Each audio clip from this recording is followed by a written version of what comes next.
Climate change is a serious threat to all of us. We need to do what we can, and I think one main contributor to climate change is the production of products, which we're a part of. Of course, we produce floors. We hope it's a useful product used in schools and a lot of other places, but we need to make sure that they're used as efficient as possible. And when they're not used anymore, we need to make sure that we can recycle or reuse the material again to produce hopefully new floors or other products, because it's the extraction of virgin raw materials.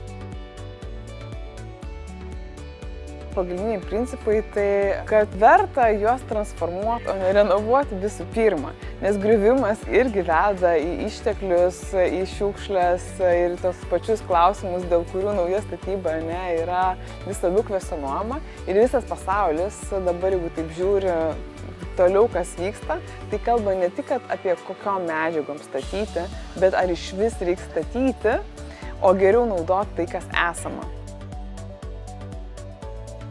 Nekeiskime tų kompetencijų, ugdykime tas, kurias jau ir ugdome, bet pamatykime tai kaip ne papildomą darbą, o kaip kažką, ką šiek tiek pakreipia truputį kitų kampų ar truputį kitokią užduotį davę, mes ugdysime sąmoningą ir atsakingą Lietuvos pilietį.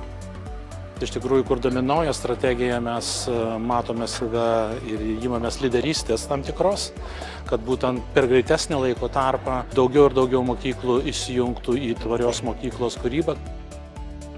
We believe that the flooring solutions can help putting the people together and creating better ambiances in a school thanks to the choice of the colors. But the choice of color is also dependent on the age of the children. If you choose the right combination depending on the age, then you will, the children will express themselves and they will more interact with the environment.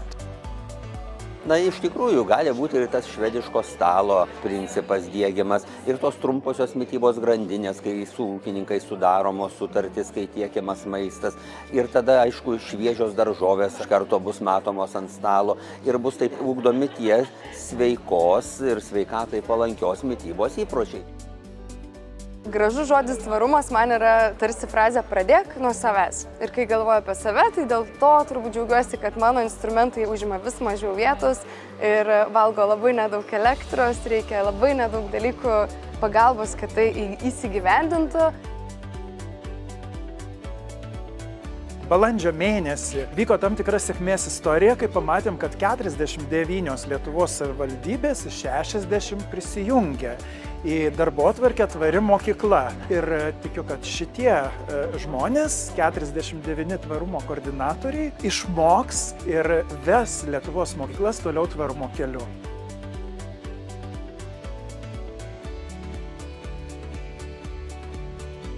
Tai aš manau, kad pirmiausiai susitarimai, kad vienodai suprantam tvarumą.